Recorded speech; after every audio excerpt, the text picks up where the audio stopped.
Hey everybody, welcome to this episode of TRCOA's Behind the Groove.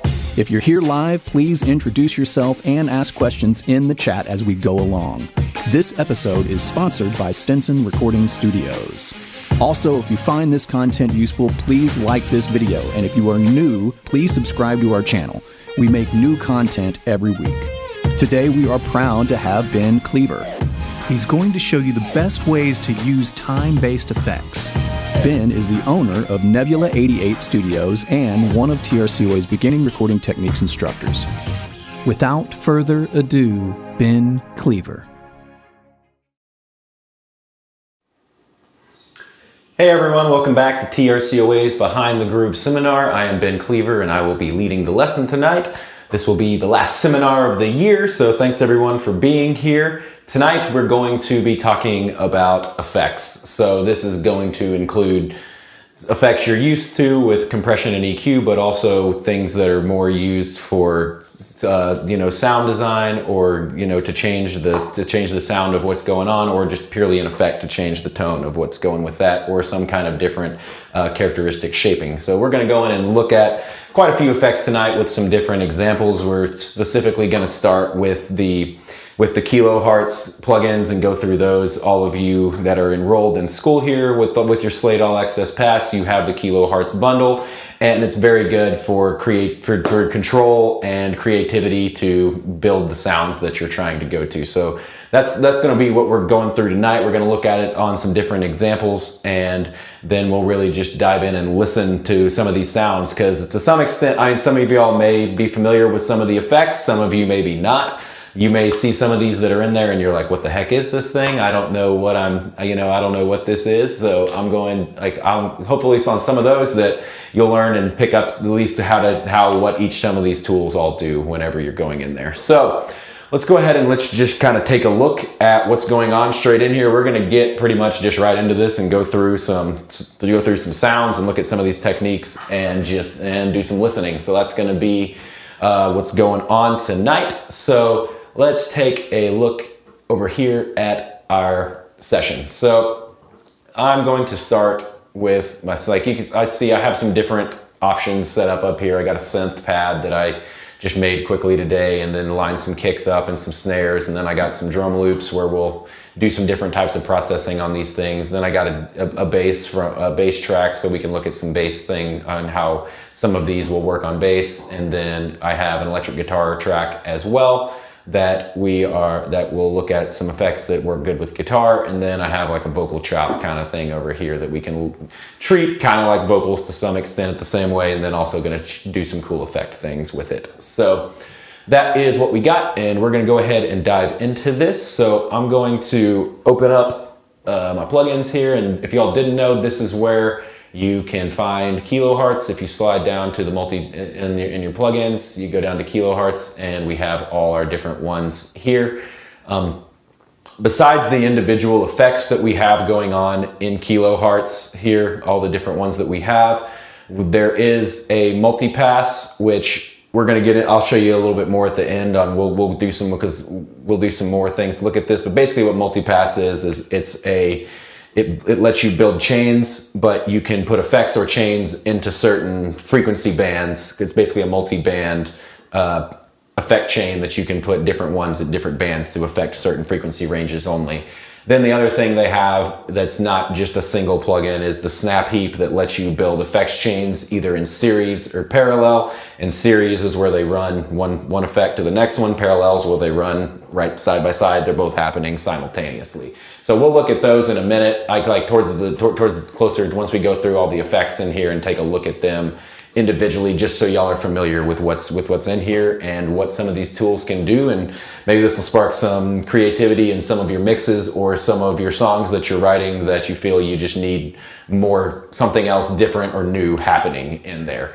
So first thing I'm just going to start, we're going to go down and look at all these, because some of these do very specific cool little things. So the first thing is very straightforward. I'm just going to dive right into that real quick because it's very simple, is the 3-band EQ. So you have a low, a mid, and a high. So it's really straightforward. You can move the bands around wherever you want them to be to control those different areas. So we'll just take a quick listen to here and just so you can just see what's moving. So this control, you can see this controls our EQ curve. So very simply, you can, you know, push highs or mids and change the tone from.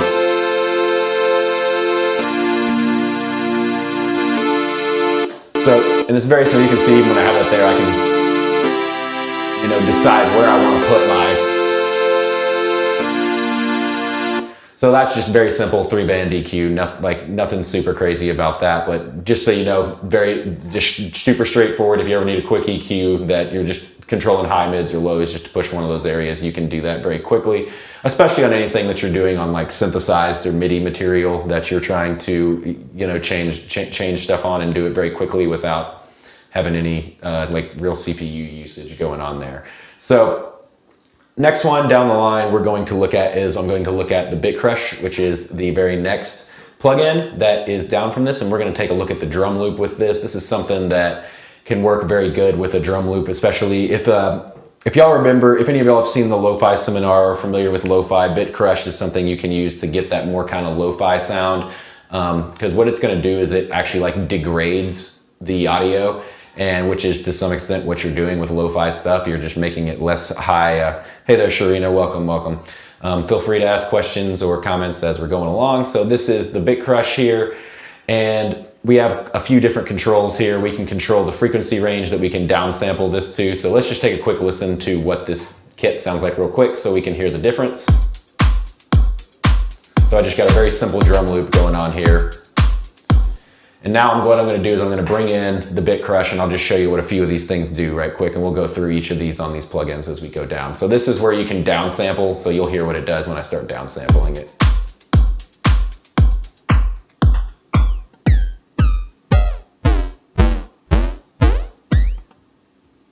So you can see here that we can really decide how much sample and how high quality the drums start sounding. You can see where with these plugins, you do got to be a little, you got to use your ears and listen to what you're moving around for those. So that's the downsample section. Another section here that really breaks up is when you use the bits right here.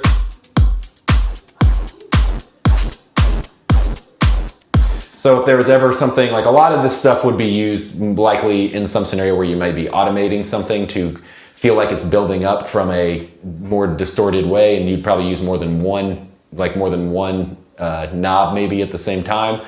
But this is what's really, you know, taking what's full bit when we're talking like 16 bits, and as you take bits away from it, you're taking information, so then that's why it starts sounding the way that it does.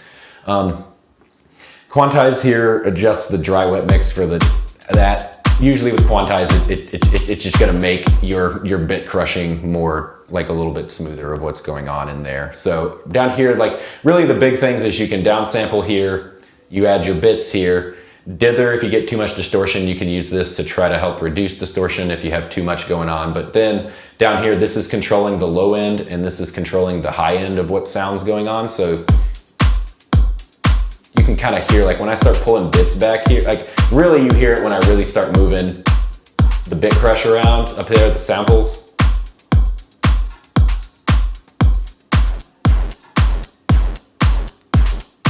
You can just hear it, and this controls the, like what's going on in the low end. You can use mix to make stuff be, you can hear how it's just making it sound a little bit different by me crushing it and using the mix. And so that's something you can do that's cool with Bit Crush, is you can really just completely destroy an audio source if you need to, and that's straight up what this plugin is. So that is what Bit Crush is. As we move down across, the next thing we're going to look at is we're going to look at the chorus, which is the next one down from there, and guitar is a great example for using chorus. You hear this a lot. You could also use chorus on vocals as well if you decided to use it. Chorus is kind of like an underwater kind of phase kind of effect is how I would put it. So, but on guitars, they use it a lot with clean stuff. If you think like, you know, like with clean guitars. So here's what the guitar sounds like naturally.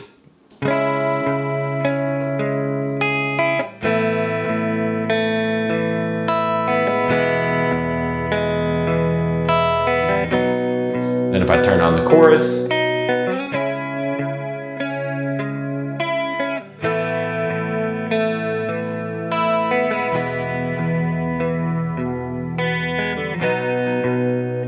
And so it kind of gives it this like flowing water feel, and what it's really doing is it's kind of pushing the phase out a little bit on these choruses. So it's called chorusing when you get a very close phase scenario here. So you have delay that can control the voices. Depth is how crazy the chorus is going to be. Rates how fast it is, and I'm going to turn these real quick in a second.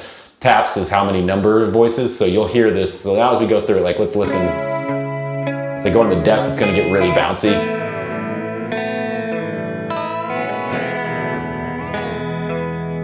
So you can think of depth on any plugin as kind of like how deep, like if you y'all have seen an LFO, it's like how deep the LFO is going up and down. Instead of like very tight, it might be really big as the higher the depth goes. So again, these are like with effects, all this kind of stuff, you really want to use your ears to what you're listening to. Like, cause as you're tweaking with knobs, it's gonna change what's going on around everything. And then you might have to go move some other chords as you do that. So this is how much delay is happening after the voices. Here's the rate. This is how fast the chorus happens.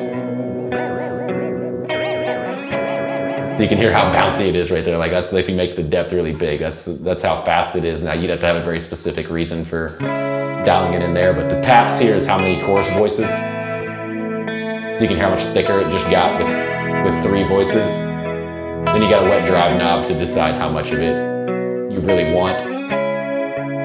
And then spread just really makes it feel how wide it is. But chorus is very good for guitars and for vocals. So like I said, it gives you that underwater effect. So as we go down, the next thing is a very interesting one that y'all may not have tried to use before, which is the comb filter. And I will grab that over here. Let me switch this. So let me go ahead and pull it from the multiband here from the EQ. And now we're gonna look at the comb filter. So this is very straightforward. Basically, you're selecting a frequency range on here, and a comb filter is where it has multiple cuts in like an EQ cut. So basically with this, we're picking the section where the comb filtering is happening, which it's gonna change the sound. Then you have a polarity that's plus or minus, stereo, which makes it wider if it's on, and then you have a wet dry knob. So again, let's take a listen to what this is doing. Nothing on. Get this loop. Nothing on. Now it's on.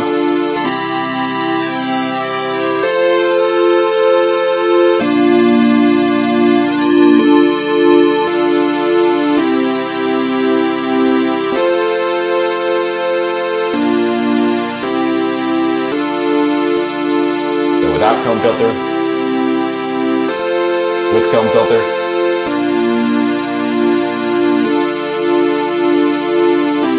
Basically, you're choosing what frequency range you want to have, like a bunch of crazy peaks and stuff happening all at one time.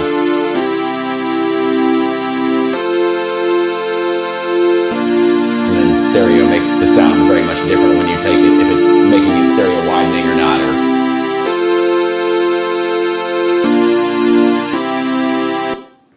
So that is the comb filter. So that's a cool one. You can mess around with synths, and sound design is really what that one's gonna be good for whenever y'all are getting creative and you wanna change the sound of what you have. That's a really good one to go into. Now we're gonna look at something we all standard know pretty well, and we're gonna look at the compressor in here. Now, in other scenarios, for actual doing compression, I would likely pick the tons of other different compressors that we have through Slate when I'm actually doing mixing and stuff. But what this one is if you're not trying to change the sound at all, this compressor is gonna be super transparent. Like it's not gonna add any coloring at all to anything. So if you just want a compressor to compress something and where it's just doing like a volume dip just to control the level, then this one's not gonna it's not gonna change the tone at all, which may be what you want to do from that. But the big thing I'm gonna show you with this tonight is how to sidechain with this compressor, because it's really good for sidechain and this fast option they have down here. Y'all are used to seeing peak and RMS, where peak is catching the exact peak levels every time. RMS is catching like the overall, like it's gonna be like the overall, it's gonna be a little bit slower than how the peak is reacting, and the faster is gonna be super, super fast. So that's what's gonna be going on with those. So we're gonna actually show you how to do I'm going to show you how to do sidechain in Pro Tools if you didn't know how. So I'm going to go ahead and select the fast option down here. Everything else we should be familiar with. You have threshold, which controls the level. You can see it moving on the right. Then you have your ratio, which is how hard it works. Attack, how fast it's compressing. Release, how fast it's releasing the compressor. Then you have makeup gain here. But we're going to use this for side chain. So what you want to do is you want to select key input here, and then we go select an open bus that we have. So I'm going to select bus 1 here, and I'm going to side chain this to my kick because I have a kick drum here. Let me turn this off right quick. So we just have a quick, this is what we're listening to.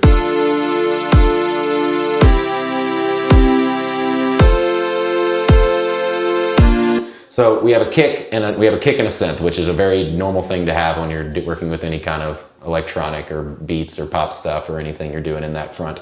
So now what I want to do is, because I want to get this synth pumping. So to get the synth pumping, what we do now is we go over here and we grab that same bus and we put it on the kick. I'm going to send it to Unity and I'm going to hit pre-fader so that it's sending to this compressor all the time, but it's not actually going anywhere but the compressor. So now when I turn on my compressor, this is going to be here and I'm going to dial it in and you're going to start hearing it start pumping as I pull in the threshold.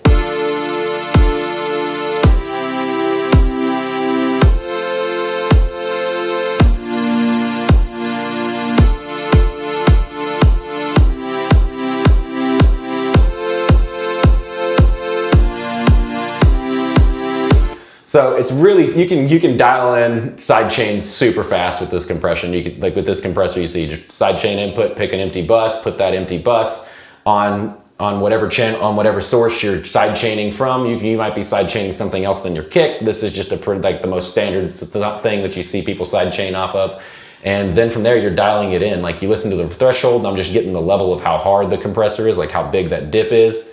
And then I'm using the attack and release to decide, how fast that pumping action is going in and out. So, and then the ratio is just how hard that it's compressing down on it. You can hear how much open it is at 2 to 1 than it is to like 20 to 1. So again, this is just you listening to where it's super fast.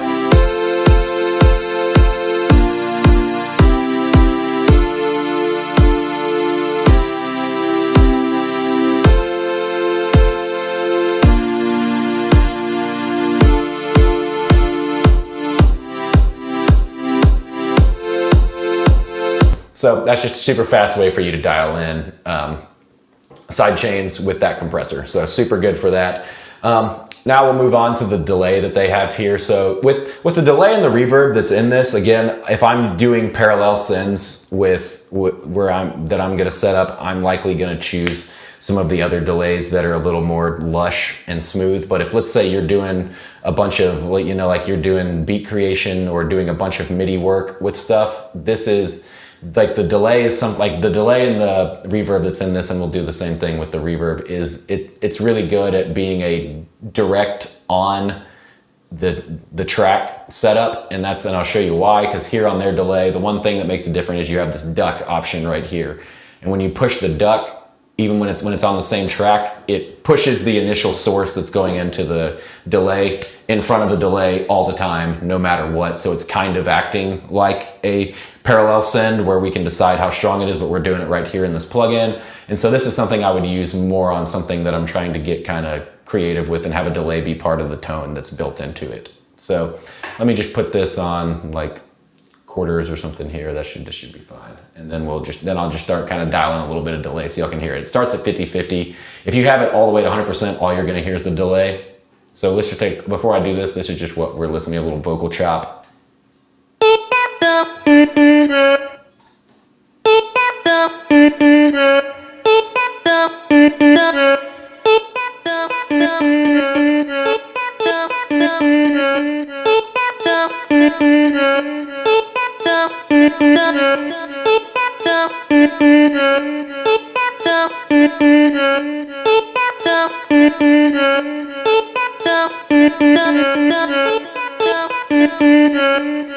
So you can see, like, once you do this in, it's basic settings of delay. We have a sync option that can go with the actual tempo we have in the session.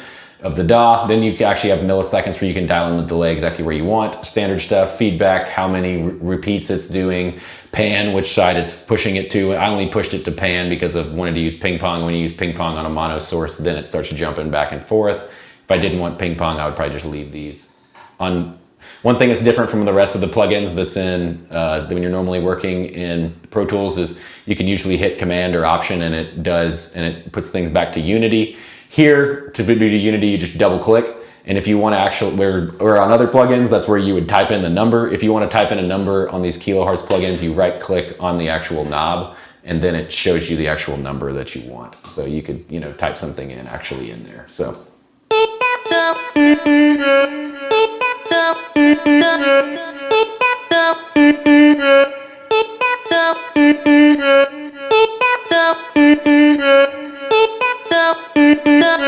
So you can see like what it's doing is every time that the source comes in, like when that next vocal chop comes in, it's ducking down the actual delays that are going behind it. So your vocal always stays, or your source is always staying up front. So this would be great for vocals or any sound design that you're doing that you want to have some more kind of delay bouncy stuff in there that you're not planning to like route out to a stereo, like a parallel stereo bus. So that's the basic delay that's in here. Now the next thing we're gonna look at is we're gonna look at disperser, which is an interesting plugin here. It can basically just let you be able to grab, let me pull it up here. Like you grab a single frequency and you can either boost it, cut it, like you can either boost it or pinch it. So basically what I'm gonna show you here is you can go from a shelf to you can basically go from a shelf to a notch filter. So basically, like I have a snare here. Something that's cool on this though is you actually see where the frequencies are happening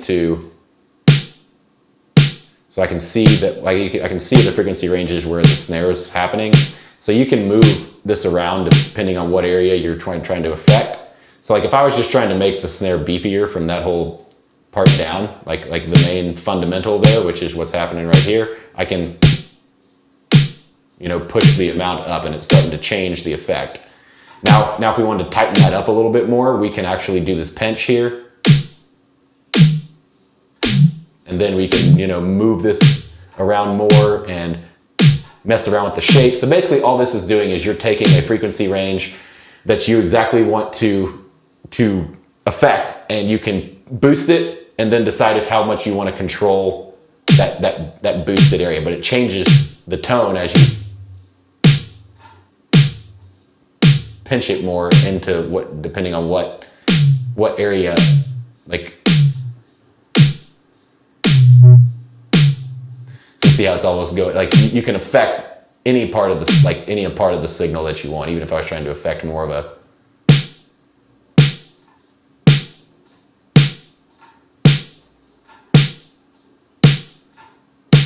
so for the most part, that's the disperser. It's something where you can add more beef. I mean, it's the same thing like if you took it onto a kick over here.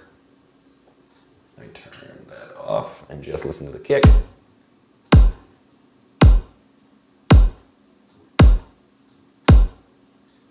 Like if I was trying to make this boomier, you can go down here towards the fundamental. Adding a bunch more low end, then you can pinch it to control it, give it that.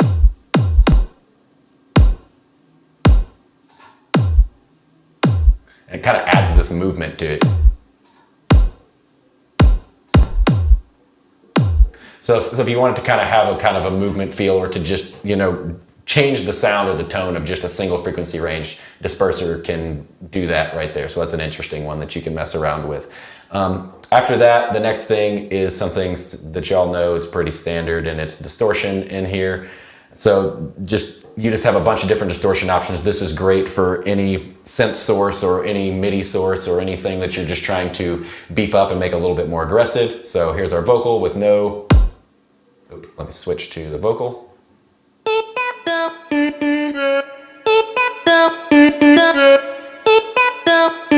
So we have distortion, drive, we got a bunch of different types right here with overdrive, saturate, fold back, sine, hard clip, which hard clip's gonna push it really far. Dynamics here is actually a kind of a crazy thing.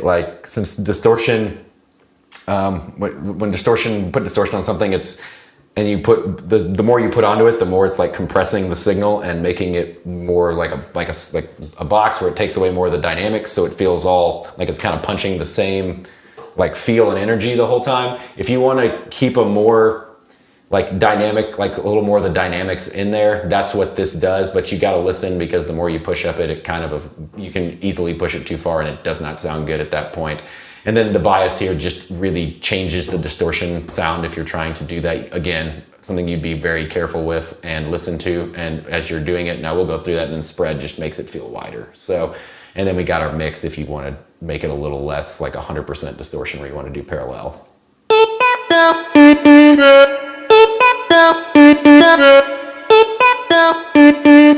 Like kind of do a parallel thing like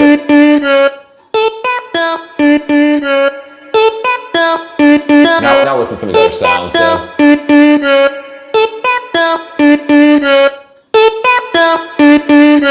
Like you can hear like it's like on this one, these are pretty straightforward. Like there's not much there's not a huge dynamic difference in all these, so I wouldn't push it super hard on this one to try to keep. But the more I push it, the more it kind of starts breaking up even more. So that's just going on that front. As we go into these other, like that's much stronger distortion, smoother distortion.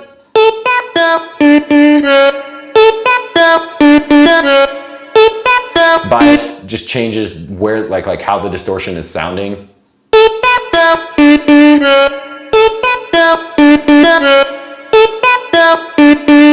So it's just slowly changing just kind of where the frequencies and how that sounds when you're tweaking the bias. Then the spread makes us feel like we have a stereo widening going on.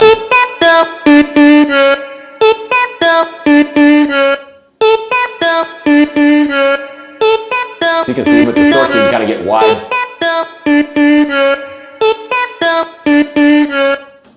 So that's distortion, and again, this is one that's kind of that's definitely something that's fun to like drop onto a track, and then you can mess straight with it right there to add more grit to it, from very subtle light sine wave to overdrive to very strong saturation and hard clipping on there as well. So that is going down from the distortion. Now here's a new one that's very interesting that that was one of the most recent ones they added to the kilohertz thing, and it's the dynamics section.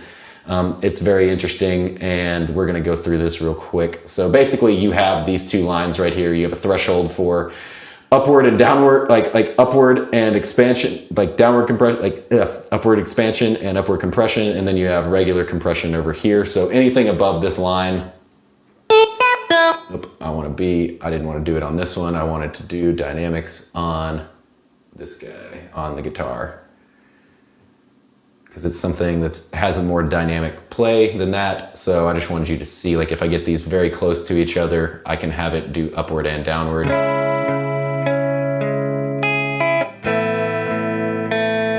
So now when it's above this line, like it's compressing the signal above the line. But on this side, if we move it the other way, now when a signal drops below this, it's actually like making the signal louder. So it's like if you had a signal that was, you have a very dynamic performance and you're trying to control the super loud parts, but then you don't want the low parts to feel as low as they are, you can use this to control and set exactly where the lowness parts is that you'd want to kind of bring back up. You can also do something strange where anything drops below up here, you can actually make it quieter than even as it was before. And then it has the rest of the stuff on here, standard compression stuff, attack, release, how tight the knee is on what you're looking at. And then, because you can see the knee turning right there, so it's just making it it's making it smoother when it's going across those. When you have a smoother knee like that than one that has a very sharp corner like that. And then you just have in and out gain. So that's dynamics. You have stuff that's not being affected in between here, crosses this line. You can either make it louder or make it actually go quieter. And then when it crosses up here, all you can do is pull this down and this operates like a standard compressor at that point. So that is the dynamics section there. Next is Faturator. I'm going to go a little bit now. I'm going to go through these a little bit quicker now. Faturator is a, oh, I did not mean to pick mono stereo. Let me switch that. I wanted to stay on mono for that. There we go. So right here, this is a crazy kind of fuzz drive pedal. It gets pretty wild, pretty quick. So you, again, just make sure you're listening. You have a mix control, color, fuzz, and drive, and then we have like a turbo stereo sound down here, which is pretty cool. So let's take a quick listen to what these do. You can add drive from it, fuzz, color, then you just have a mixed knob of stuff going through there. And then on this, since it's mono, it's not really going to do too much, but this lets you, this like pushes the stereo out to be a little bit farther. So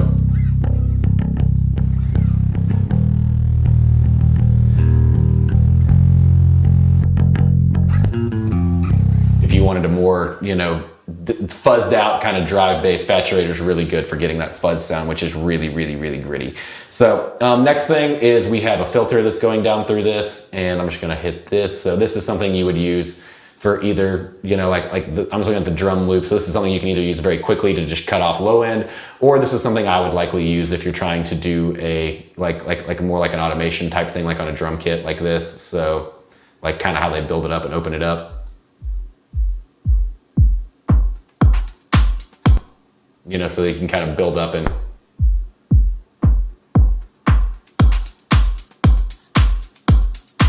or you can set filters however you want from the.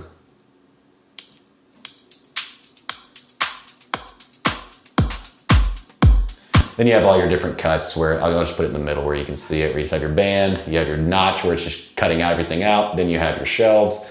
Then you have just boosts here where we have to actually add gain if we want to do any of those shelves or on those sections. But this is really what is really good for is using it as a filter. Then you have your cue that lets you move it around. So you could use that on any source that you're trying to either have this be automated or you're trying to just cut out a certain frequency range from it. So filter is very good for that.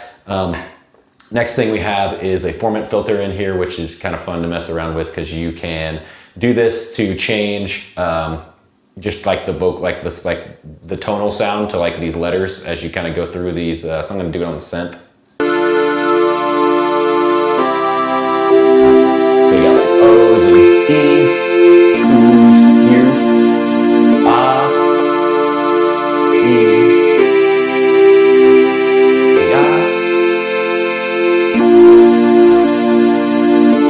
So it's fun where you can kind of push these in and decide if it's just affecting like the low end area.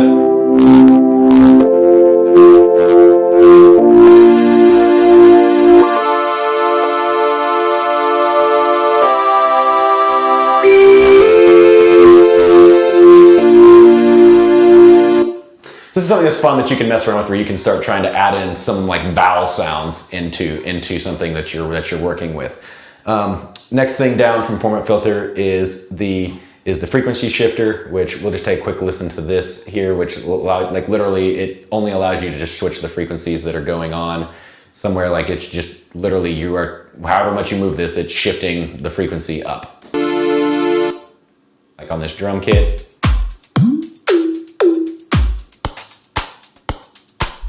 So literally that's.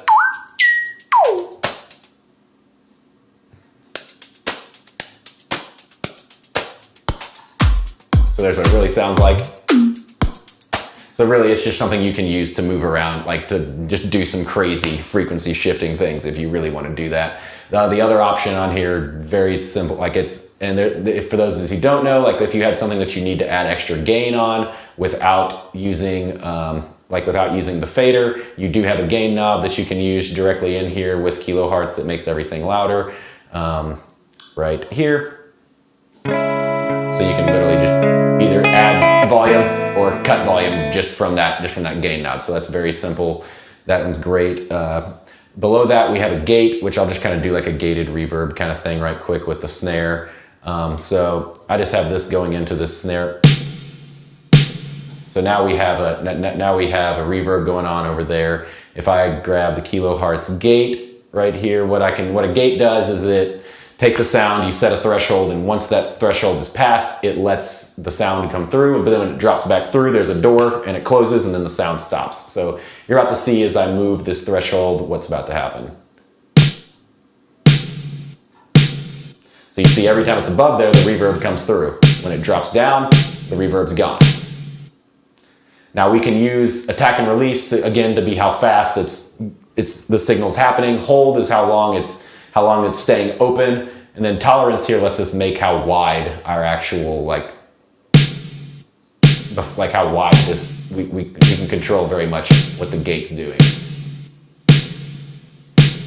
And the range here, if you want it like to be fully controlled on range, it's like going to automatically stop once it crushes through there. But as we dive back, it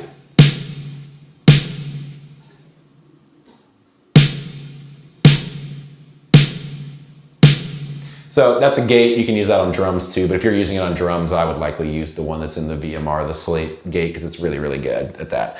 We're gonna take a look at the Haas effect right quick. So this is something, if you have a mono source, I mean, ideally you would like to just go ahead and track it twice, but let's say you only have one guitar track like we have here.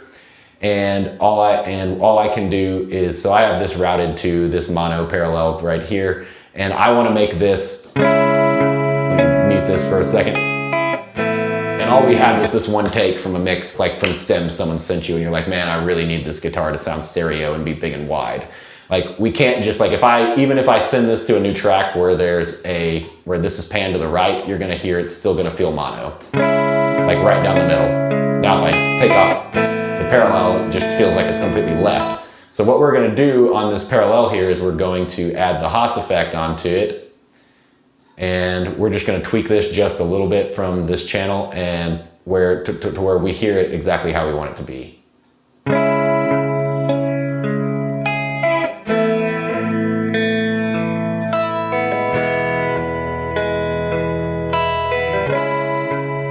So now we've made this feel more stereo.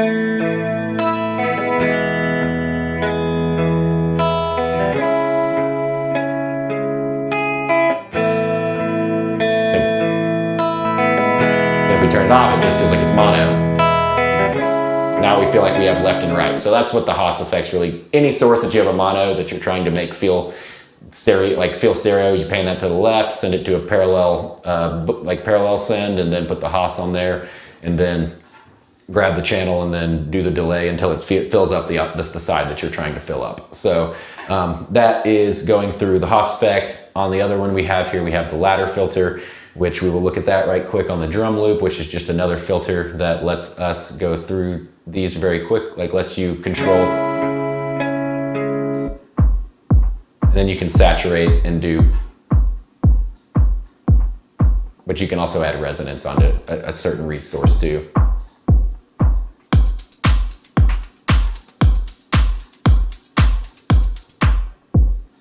So that's looking at a ladder filter. It's another filter that you can get creative, but add saturation in while you're doing that as well. Phase distortion, the next thing down, we'll get through these kilohertz ones here, and phase distortion. There's a lot of these. So this is a very strange distortion that is very specific because it works off of it's using phase to create the distortion, so it's gonna just have a unique sound to the distortion. See how it kind of has this very strange, it has its own kind of tone to it.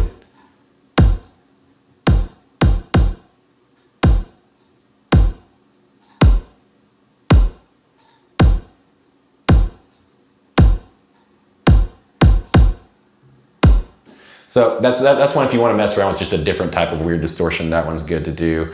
Another thing that's great for guitar or synths or vocals is the phaser, which is something that's very normal to use on a guitar. Same things, rates, depth, how fast it's going, how wide it feels.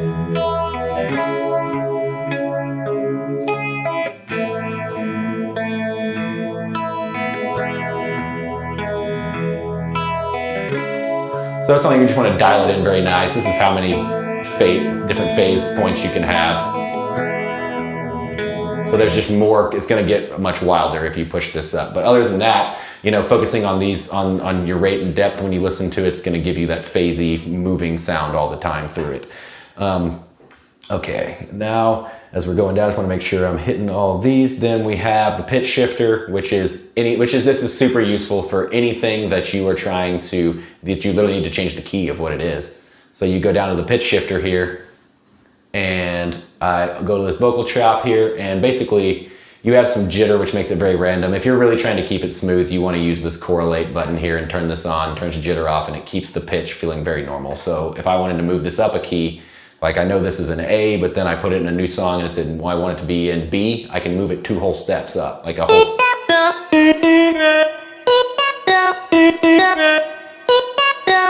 But if I don't have the correlate on,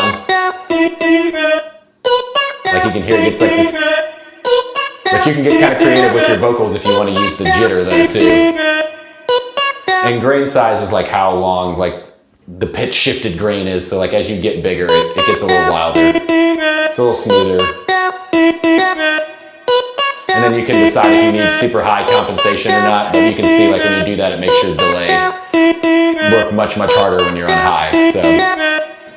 But that is the pitch shifter for anything that you need to change the key of what it is. You can use pitch shifter to go up a full tone or a semitone right here. Like each step is 1. So you'd be going up, like A to A sharps, going up just 1 pitch there. Then there's the resonator, which lets you grab a single frequency point and bend it to whatever and just make it poke out, and then it's just adding resonance to it. So like on this bass here, as I grab the intensity,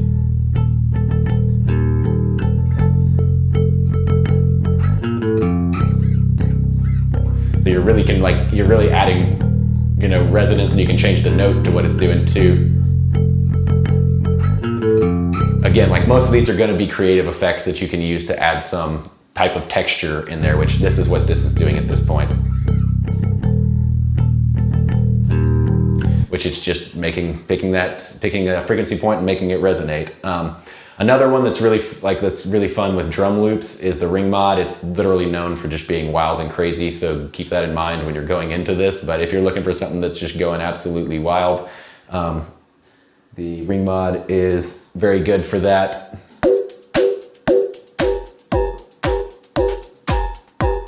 Because normally this is like a drum loop going on normally. But with the ring mod, you can change the bias, push it up, change if it's negative or positive, decide what frequency ranges you're looking at.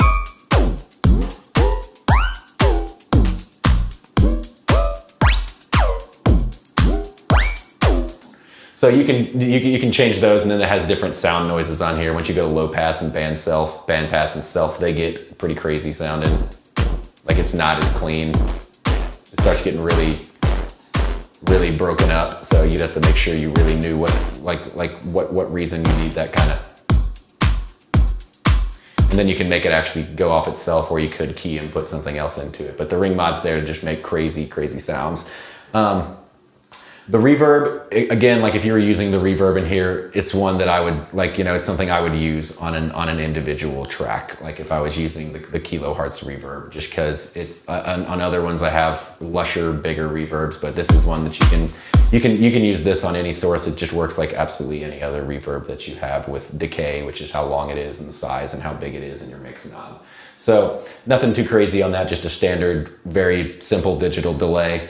The other thing we have is a reverser, and I'm just going to look at this on the vocal chop right quick. Like literally, it lets you reverse a signal, and it's for an effect.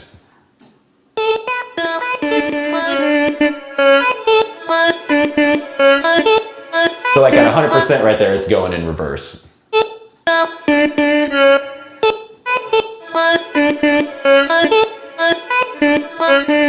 But you could do some crazy stuff and decide you wanted to blend it and have like reverses happening in the background. The crossfade here just smooths how strong that the reverse effect is, because you hear the kind of,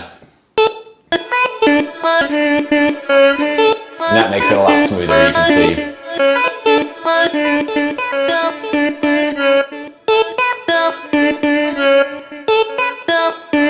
But you can also just choose the tempo that the reversing's happening at too.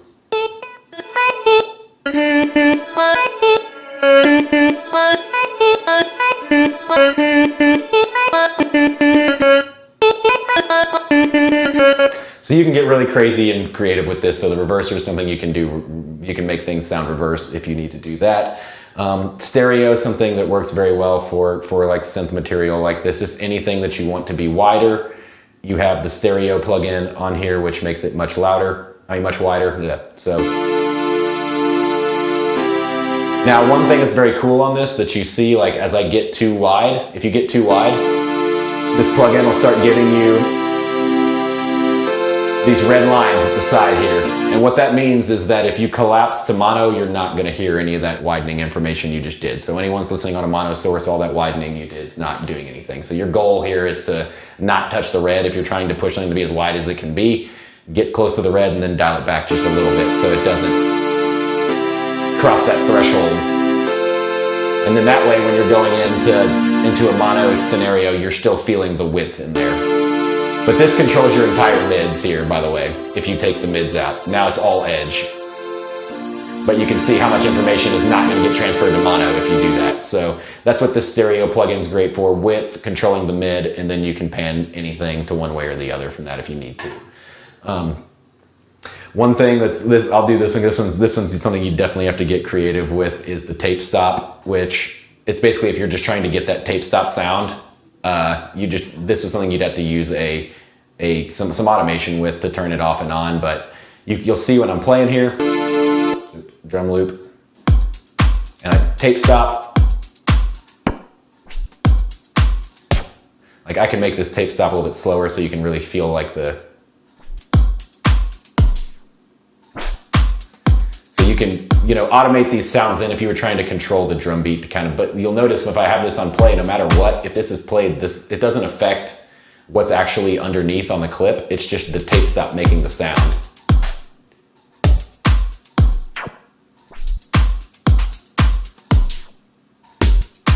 So it's something you can really bend in those effects, and basically you just add this tape stop to the automation and you would decide where you want to turn it off and on, and it gives you that sound effect that you can use into anything that you're trying to do.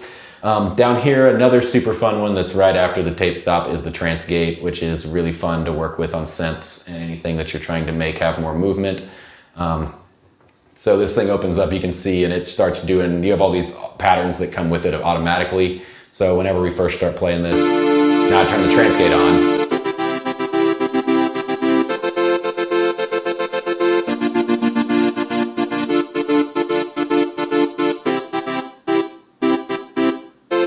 And technically on any of these things too, you can change how many squares there are out there. You can turn on new ones.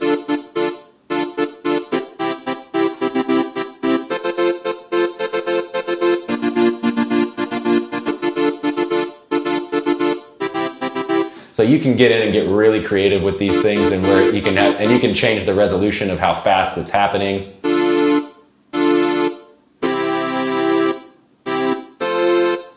Or make it be super fast. So there's a lot of control. Then you just have your ADSR stuff here. But what this is really fun to mess around and draw and go into different. Like this is one that has a ton of drawings on it.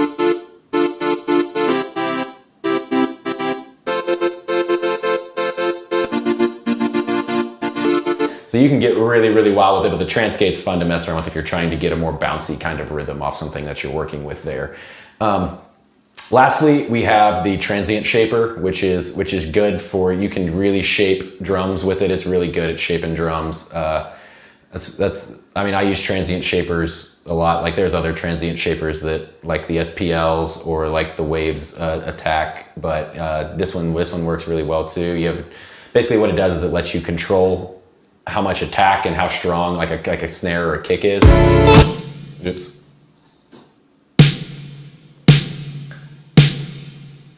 So I can decide so I can pump or sustain or make this sound much different. I'll take this, so you just kind of listen to some of the sounds. This lets me either make it feel longer or shorter. I can cut out the mid, or I can make the front be much bigger. You can make it hit really hard if you want to. Or you can make it be instant.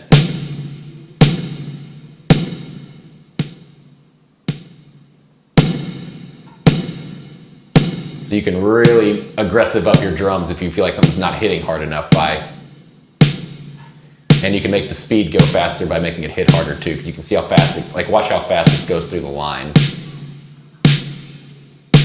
Or very slow. So this is something that's really fun that you can do with transient material like drums and really come in and get your kicks and your snares to be more punchy or less punchy or more sustained or less sustained, or take out some of the mids. So that's something, if you ever feel like on those, I highly recommend using transient shapers if you're trying to get something to hit harder or cut through more on that front. We'll take a quick look at the multi-pass just so we can see this at the end. I know we started just a little bit late, so we may go a couple minutes over 7:30 since we had to start about 8 minutes late. So let me pull out the multi-pass right quick just so you guys can see this.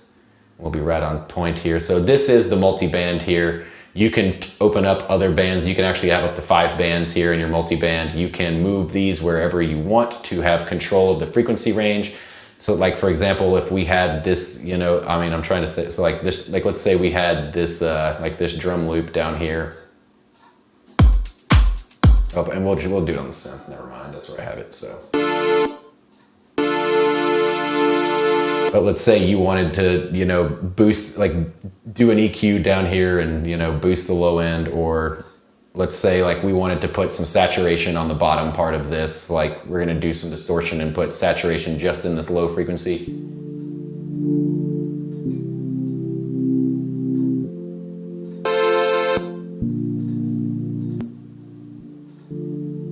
you can hear how much that's kind of boosting up that low end. And then let's say I wanted a widener out here on the top. I'm just kind of making things up that we could do. Let's say I wanted that to be a wider area, I can go do that.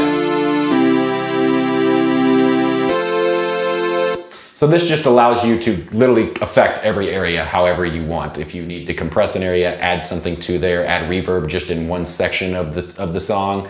Like if you just wanted to reverb in, this frequency range, this allows you to go in and be really creative.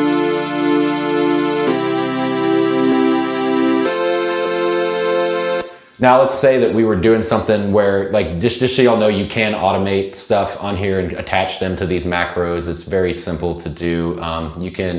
You can grab this, and you see once you hit a plus sign, you can go grab anything on here, and then you can push what the percentage is of how far that will happen. So now I click out of that. You can see it's now the macro is controlling this knob. So normally if you're controlling a bunch of knobs at one time, then you can put them all onto the macro. Just to get rid of them, you can just double click on it and it'll go away. You can also attach stuff to these LFOs or envelopes up here. Pitch just shows the notes that you're playing currently. Envelope just lets you draw a certain one. LFO lets you do something that's time-based. So I'll do something that's just very easy to see kind of what's going on, because I'll do the pan kind of, or let's just say we'll do it on the pan knob here, and we'll just have it move. So you can click right here. Let's say I'm gonna make the pan knob move all the way around. Now, when I'm done with this, the pan knob should be moving with this envelope.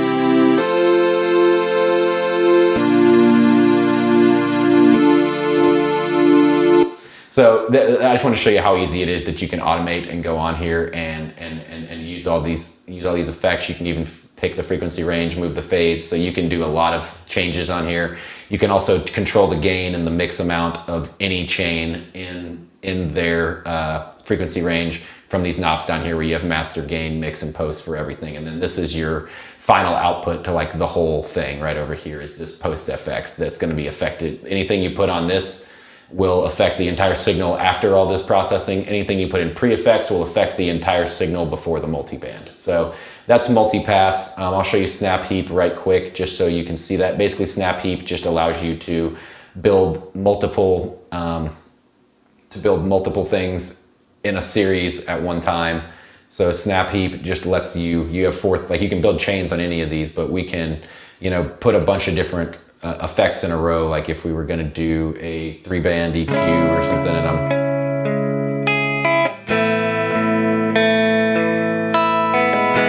then I want to add a chorus.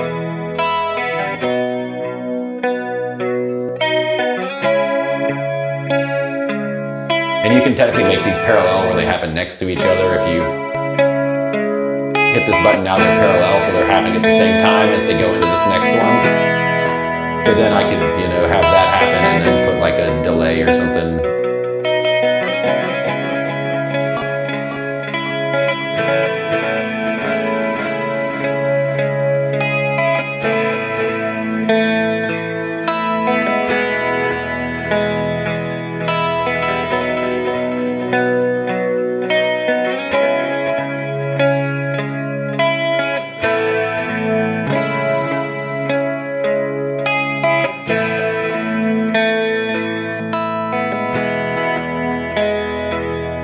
And the macros work exactly the same on this. So the LFOs where you can click right on the orange piece and make it control any option by just grabbing it and deciding how much percentage is controlled by that. So like if I put it at 100%, it's going to move the entire knob. Like let's say if I decided that this rate, I'm gonna put this all the way down just so you can make sense. Like if I change this and I say the max this is gonna be is 30%, I would have to move this all the way to 100% for it to get to 30% on this. So that's how those percentages are working.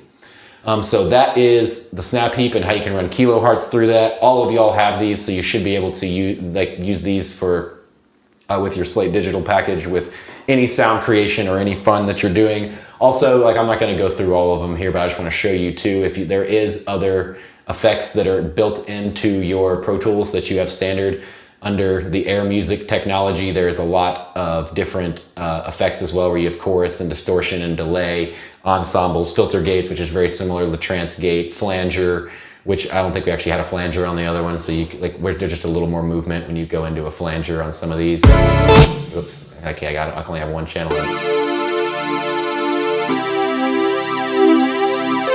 So it's very similar to a phase, but you can see that you do have multiple different options that you can grab on here. They have a very cool talk box that's on here too, that you can change the vowels to whatever you want on there, which is fun.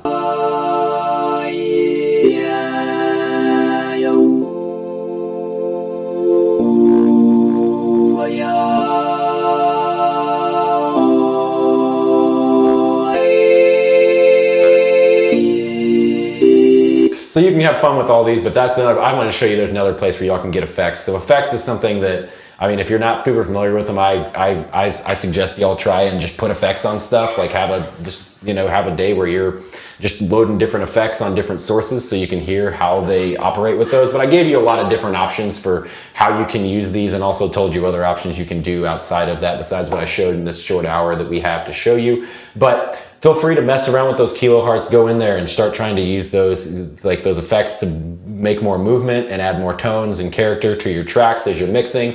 Feel free to go in and use the Air Music stuff that's in your Pro Tools. It's stocked with Pro Tools, so you should be able to access all those and have a bunch of different effects that you can change the sound parameters a lot as well too. So thanks everybody for watching. This is the end of the Kilohertz Using Effects seminar, and hopefully this helps you in your mixes and your productions as you move forward. Everyone have a happy holidays and a happy new year, and I will see you all in 2020, and we'll see you then. Later. Thanks everybody for watching. If you found this content useful, please like this video. It will tell YouTube to show it to others. If you are enrolled, please go to the Seminars tab on the my.trcoa website and take the quiz over tonight's lesson. And if you need to book one-on-one time with an instructor, text 512-231-0344. If you aren't enrolled, go to trcoa.edu to find out more information about what we do. Also, please post in the chat subjects you'd like to see for our upcoming live streams.